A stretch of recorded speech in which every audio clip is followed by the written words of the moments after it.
Good morning. Welcome to this week's Learn with Lorna. We are on episode number 219, Tolbooth Tales. My name is Lorna Steele-McGinn. I'm the Community Engagement Officer with the Highland Archive Service. And we have 4 archive centres in the Highlands of Scotland, in Inverness, in Fort William, in Portree and in Wick. This series is brought to you by High Life Highland at no cost to the viewer. High Life Highland is a charity registered in Scotland, and there's no payment or subscription required to take part in this series of events. But if you're able to donate towards our work, then we really appreciate that. And I know many Learn with Lorna viewers have done so thank you. So welcome to episode number 219. And I wanted to start by saying thank you to those of you who have been in touch or who I've chatted to over the past week, and sometimes in the most unexpected circumstances. It's been really lovely just to have conversations with people about the collections, about Learn with Lorna. I'm so glad that we're into our 6th year now, that this series is still something that means something to people, and that people still enjoy watching and getting involved and chatting and learning about the collections that we have. And I know that some people have been in to look at records on the back of the series, or have chatted to me at events as well. So I just wanted to start by saying thank you for that. It really makes a big difference to me when I know that people are watching and are interested in what we hold. So this week we are looking at the subject of the Inverness Tolbooth and steeple, and some of the fascinating things that this building has witnessed over the centuries in the different iterations that these buildings have had. So I want to start with Canmore, part of Historic Environment Scotland, and we'll use that to locate ourselves. This impressive steeple, 43 metres in height, is situated on the north side of Bridge Street at its junction with High Street and Church Street, and about 100 metres east of the bridge over the River Ness.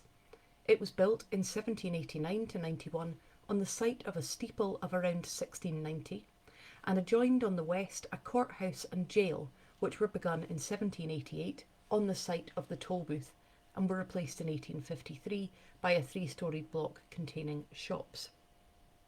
So we're looking at a site right in the middle of Inverness, at the junction between Bridge Street, High Street, Church Street, so all about there opposite the current townhouse.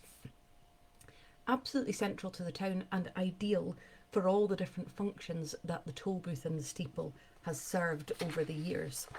And you might think that that sounds quite recent. I'm saying that the current building that's there dates from 1780s and 90s.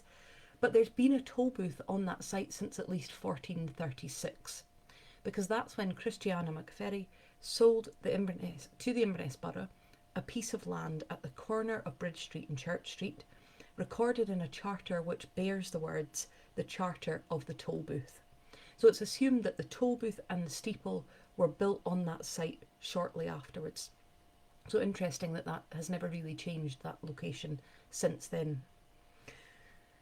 So I'm mentioning that we kind of link the Tolbooth and the steeple, and I use those words sometimes interchangeably, but this is how Margaret MacDougall records this. Now, you may remember, if you've listened to this series for any length of time, the fantastic Margaret MacDougall collection that we hold. She was the borough librarian, the Inverness Museum curator, amongst many, many other things, and for a long time was the custodian of the town's records that we now care for. And she did a huge amount of research into all sorts of different subjects. I could do so many episodes on Margaret MacDougall, and it's rare that I go through an episode without mentioning her. But she records in this set of research notes the early history of the steeple. Little or nothing is known regarding the first steeple of Inverness. That there was a town steeple, as distinct from the parish church steeple, in the early 16th century, is amply proved by letters, documents and records in the possession of the town council. The first recorded mention of the town steeple is in 1509, when the council ordered certain charters and other documents of value to be deposited there for their greater safety. Some confusion has been caused between the steeples of the Tolbooth and the parish church, due mainly to the council's custom of depositing their valuables in both steeples. Not infrequently, particularly in the 17th century, documents were placed in the church steeple when the Tolbooth steeple was in disrepair, but all the evidence favours the Tolbooth steeple as the main repository for their records.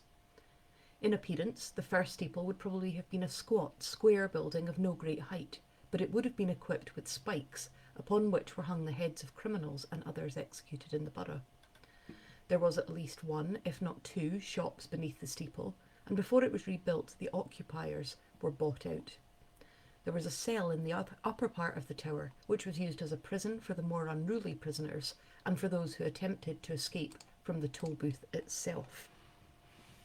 Canmore notes that there was a substantial steeple in place by 1593. So we see from that extract from Margaret MacDougall's notes, just how intrinsically linked the steeple and the Tolbooth are, but also how many functions that building was serving. There was reference in there to the spikes on the tower, there was reference in there to the archives being stored as well. And in the Highland Archive Centre in Inverness, we hold a number of retours of inquests, which are legal documents which record the verdict of an assessment into who's the rightful heir of an inheritance. And we have a number of these written in the 1500s and the 1600s, which record that the Tolbooth of Inverness was the place that those inquests were held. So we know that on that site from the 1400s onwards, there are prisoners being held, there are heads being displayed on spikes, there are legal proceedings happening, there are shops, there are archives being stored. So it's a really key building for the town. And that's something that's echoed in towns and cities across Scotland, that where there's a Tolbooth, it will probably have multiple functions over the years. A building that was so well used for so many purposes was always going to come under pressure. And if we return to Canmore, Historic Environment Scotland, we can read about some of the changes and improvements that happened to the building over the years, both to the structure of the building, but also to the functions that it served. In 1663, instructions were given to thatch the Tolbooth steeple, and about 1690 it was rebuilt by James Dick at a cost of 3,000 marks, using stones from the demolished Blue Bridge. This stone was completed by 1692 when Thomas Kilgour, watchmaker, repaired the town clock and set it up in the new steeple of the Tolbooth. He was the knot-keeper. Meanwhile, so we see that the building's been developed and changed, but also the functions are changing. Meanwhile, some of the functions of the Tolbooth were being housed elsewhere.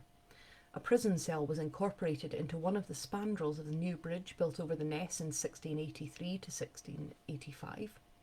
And in 1688, the council resolved that the bridge house could be reserved for the town's use, to be a council house and chamber for the common clerk of the town, and for other uses necessary for the town. So some of the Tolbooth's function as a prison is removed into the black vault, the vault in the bridge, and some of the function as a kind of civic building is removed to the council house on Bridge Street. But this building, which was probably part of the gateway at the east end of the bridge, itself became unsatisfactory, and in the first decade of the next century, the council acquired a property fronting the high street at the foot of Castle Wynd, where they built a 3-storied townhouse with a 7-bay arcaded north frontage. This contained the council chamber on the first floor and the Gildry room above it, and in the 19th century there was a reading room on the ground floor. So this is the new townhouse that's been built. 2 armorial panels of 1686 from the old bridge, formerly set at the second level of the townhouse, are built into the gables of the present town hall, which was erected in 1878, and 2 painted wooden armorial panels from the 17th century date are from the old Tolbooth, also preserved in the town hall. So we see that the building is being repaired, it's being restructured for what it's needed. Some of that prison function moving to the bridge, some of the townhouse civic functions moving to the new townhouse. But the Tolbooth building with the steeple continues to have varied functions. In 1732, repairs were carried out to the steeple, including a charter room and a prison room. So we start to see some of the changes happening to this building. Now, the story of the Tolbooth, as I mentioned there, is absolutely intrinsically linked to the story of the townhouse. And although they diversified and they started to have different functions, they share a joint history.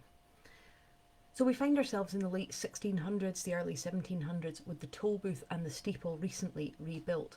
And apparently I was interested to read in Margaret McDougall's collection that there was an extra 6 feet added onto its height after the steeple was completed. The town council went to look at it and were like, no, it's not tall enough, add another 6 feet on. So the builder had to go back and add 6 feet onto the top of the spire, and apparently that was funded by money collected from every resident of the town. It says that the magistrates organised people, authorised people to go from door to door and collect donations from every resident in the town. And I just kind of thought, if they come to your door, to every resident in town, at what point does that stop being a donation? So Margaret McDougall, who, as I say, in the early 1900s was the librarian and museum curator and custodian of the town's archives, went right through the minutes and the accounts for her research into numerous subjects, including the story of the Tolbooth and the steeple. And so she records this new building happening in the 1600s. The new Tolbooth is built, the new steeple is built, but she just notes that despite this new building, it still wasn't plain sailing. And she says, every now and then, some repair or other was being found necessary on both the Tolbooth and the steeple. The first steeple repair taking place in 1696, less than 5 years after it was built. We can only conclude that the workmanship and the scarcity of money had prevented the building of a more substantial steeple. While this first repair was being carried out, the town's papers were transferred to the church, where they remained for several years. In 1703, they were back again to the charter room of the Tolbooth for greater security, and the inference is that the church's steeple was not at that date as strong as the town's spire. Really interesting, this image of the collections, because the town council knows that these records are so precious and so important to evidencing the story of the town, that they move them from secure building to secure building depending on the state of the repair. She goes on to say, Alexander Fraser, a local slater, applied to the magistrates in October 1704 to be made a burgess and freeman of the borough. In agreeing to his request, the council ordered him to point the steeple as payment, and when this was carried out to their satisfaction, he was then admitted as a free burgess. So might as well make the use of somebody's skills if they want to become a freeman of the town. It's interesting to note as well that link between, so I mentioned that the Tolbooth and the steeple have a link to the bridge, they have a link to the townhouse, but also that ongoing link to the old high church. Kirk and borough both being completely central to the running of the town, and both at times housing the borough archives. Now, the other thing that this building had in common with the church was bells. And Margaret McDougall notes that the steeple bells were rung on all occasions, for weddings, funerals, celebrations, all sorts of different things. And she says here, during the 18th century, the ringing of the bells at funerals and other events became so common, both the steeple and the church bells being rung, that the churchyard wall and small buildings near the steeple were damaged by the vibrations. To lessen the din and to discourage the almost constant ringing, a fee of £8 Scots was ordered to be charged to all persons desiring the bells to be rung at funerals. The money collected was given to pay for the repair of the churchyard wall. Even the stoutest bell could not stand up to the incessant ringing which appears to have been continued, and in August 1763 the large bell, which had been badly cracked for some years, was taken down, put on board a fishing smack and sent to London to be recast. Sir Alexander Grant of Dalby, MP for Inverness Boroughs, paid the expense of the recasting and for the freight charges back to Inverness. And some of the bells had already been recast in previous decades. I just thought that was really interesting to reflect on the use of the bells, the fact that the bells, as well as the church bells, were being rung for funerals, for celebrations, for events, for in times of danger, in times of fear, in times of celebration. So you get an idea of the constant noise. Again, we're probably moved in the late 1700s. We will have moved beyond spikes on the building probably, but the different atmosphere and image that this creates. And the other thing I read about was, if you remember when we did the episode on guilds and trades, that the tanners and the skinners were working down in the water just below the Tolbooth. And so they're working with the animal skins and hides, so the smell is coming up. And we can see that in the treasurer's accounts, that they pay for peats and things to scent the Tolbooth to try and get rid of the smell. So you've got prisoners in there, you've got the smell of the skins being created, you've got the bells ringing constantly. And I just, reading all of it together, had quite a vivid picture of what the town would have been like at that point. But one of the most common associations with the site today and with many Tolbooths across Scotland was its use as a prison. So I mentioned that the steeple adjoined the courthouse and the Tolbooth jail, but and as that first Margaret MacDougall extract recorded that as well. In addition, the steeple itself had cells, so not only did it adjoin the Tolbooth and courthouse with cells, but it had cells in the steeple itself. And here's a description of the cells. The prisoners' cells inside the steeple were small, miserable rooms. Placed almost at the top, beneath the bells, there was an unlit and unheated chamber, where in winter the cold winds, rain and snow penetrated from cracks in the fabric. Only the very unruly prisoners were confined here, and many a poor creature, after spending several years in utter misery and semi-darkness, would petition the magistrates for removal to what they called the comfort of the lower cell in the steeple. The lower cell was somewhat larger, less cold, and had a fireplace with a fire in winter. The Laird of Ratter, who had attempted to escape from this lower room in 1707, was transferred to the upper cell, where he remained for nearly 5 years, denied light or fire or comfort of visitors. When he again attempted to escape some time later, extra men were employed to guard him.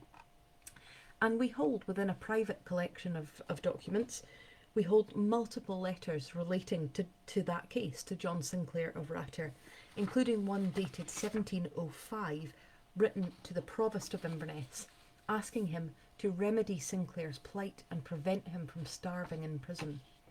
There's another from Lady Ratter, pleading for as easy and convenient a lodging as can be managed in the prison for John Sinclair, in regard that he is an unhappy man and is old.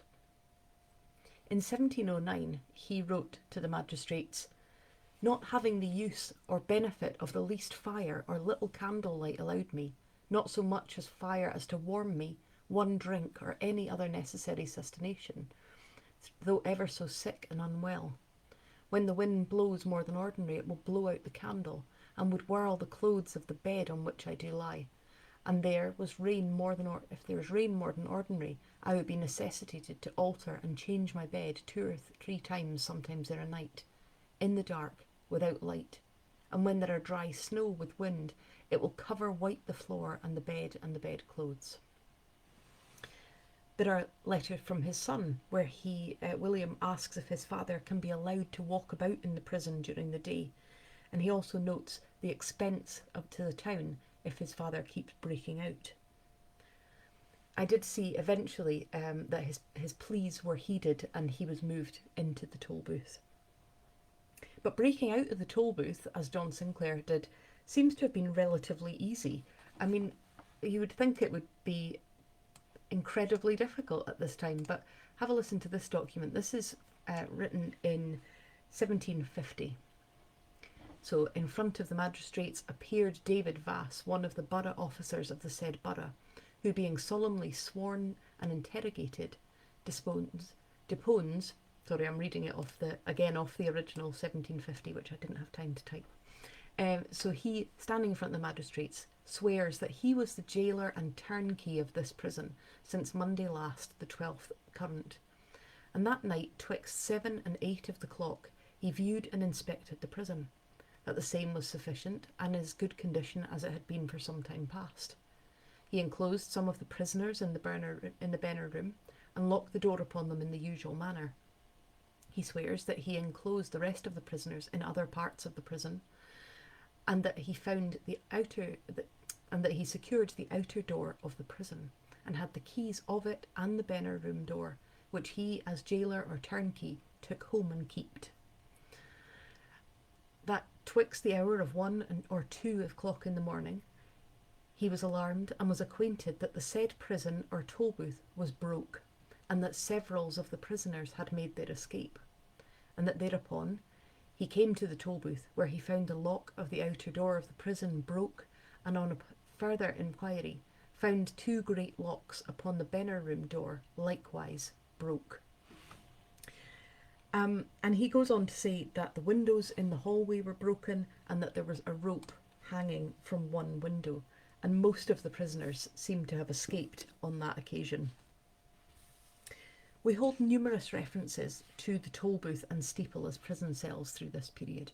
There are many, many court documents that reference people being held there, particularly if they're about to be executed or if they're about to be transported.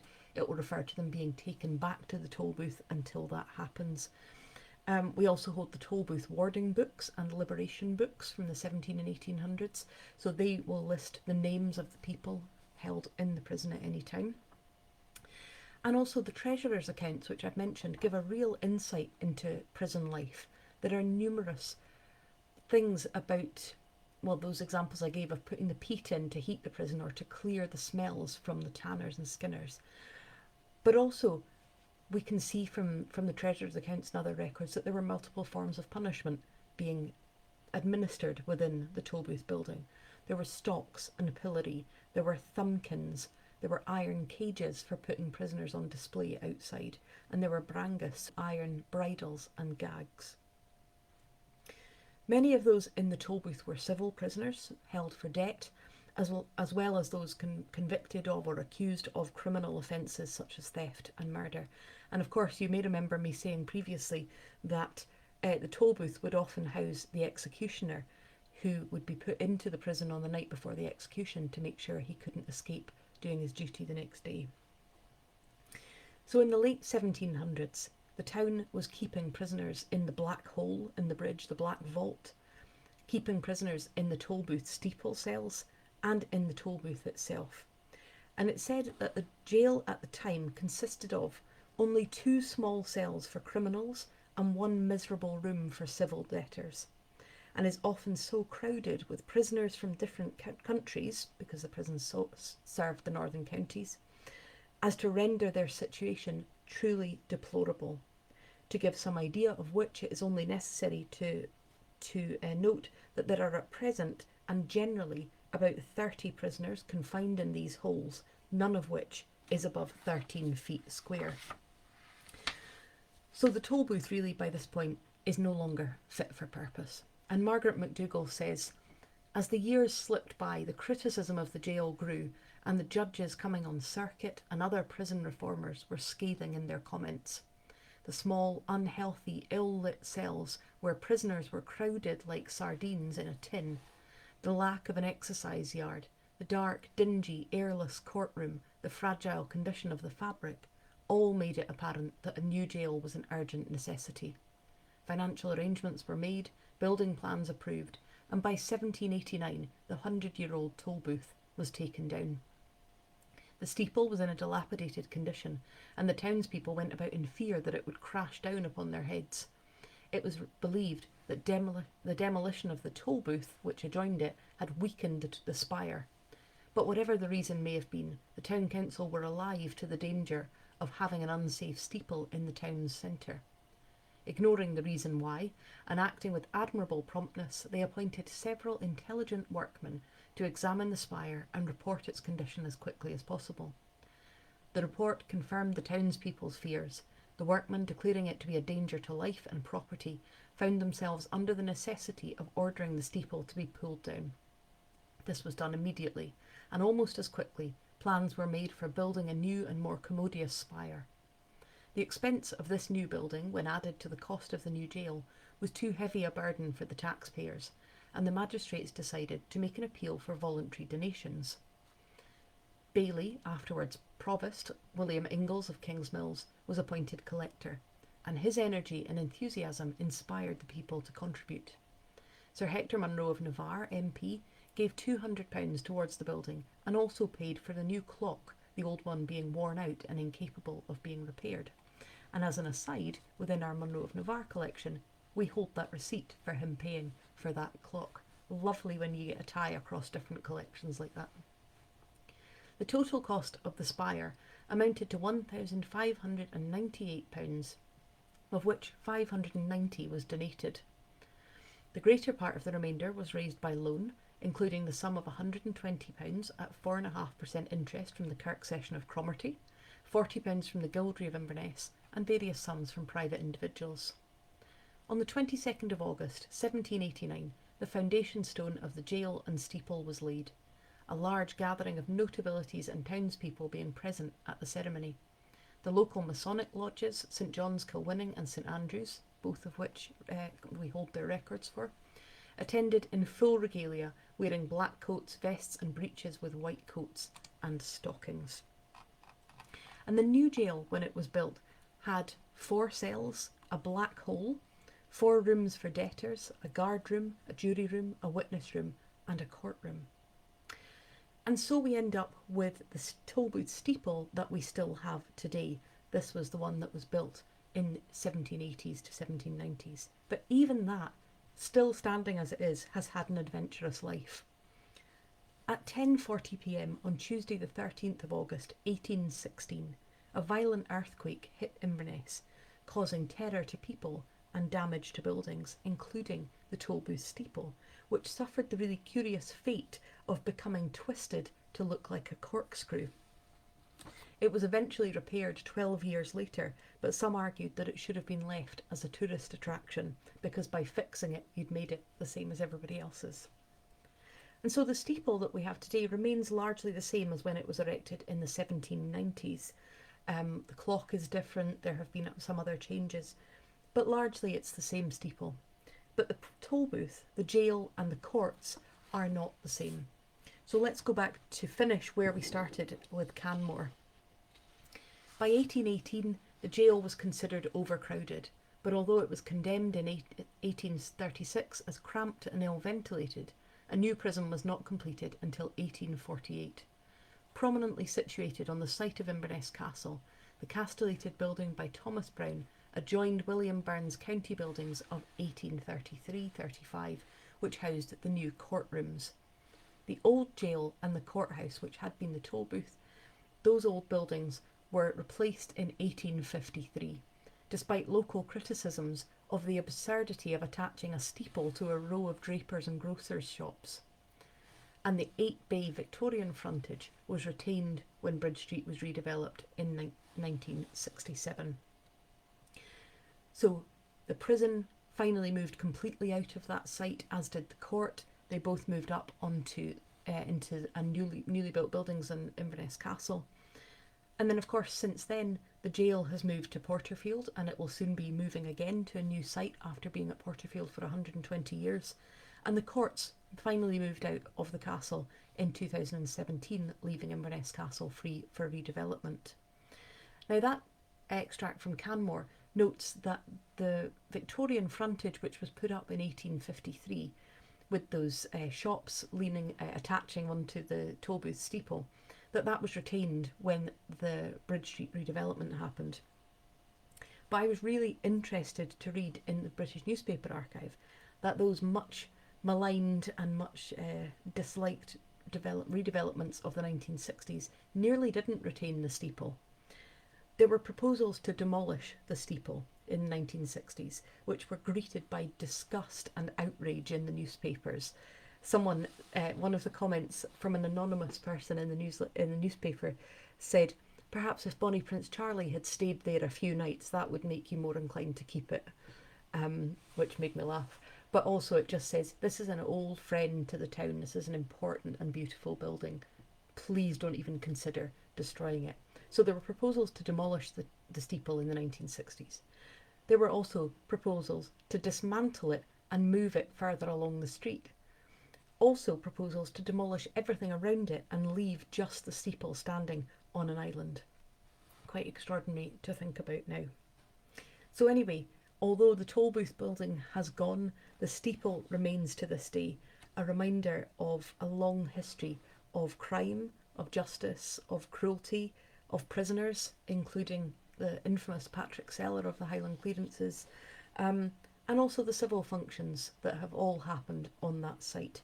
So perhaps now, if you are in Inverness, you'll think about the history of some of those things next time you pass the Tolbooth steeple.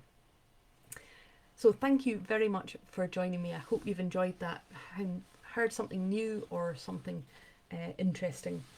Next week we will be back to look at Caithness correspondence, thanks to my colleagues in Nucleus who've been pulling together some research on that one for me. But in the meantime, a reminder that this series is brought to you by High Life Highland at no cost to the viewer. High Life Highland is a charity registered in Scotland, and there's no payment or subscription required to take part in this series. But if you're able to donate towards our work, then we're really grateful for that. And again, thank you for all of your lovely comments. I see them all coming in as I'm talking. Sometimes I respond, sometimes I think I'll just carry on with my flow of what I'm saying. But I see them all, and I see them all subsequently. And like I say, if you watch, please do come and chat to me about the collections when you see me, because it's really, really lovely to know that people enjoy learning about our records. Thank you.